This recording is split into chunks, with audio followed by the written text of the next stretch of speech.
So a short video of our production. That works now.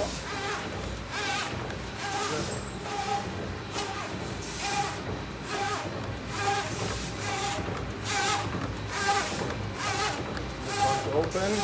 There's some oil leaking out.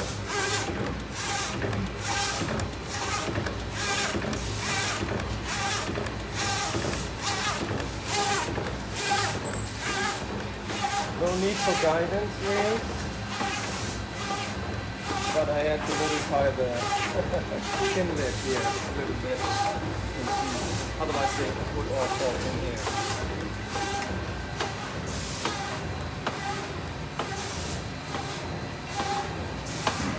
Works very good.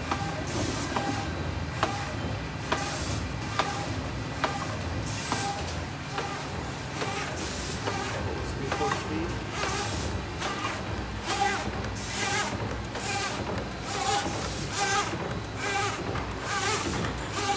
But it looks like there's some in it, so I don't think that the tube won't be filled. I think the tube also will be very full again, but I'll check that later. So here, settings again.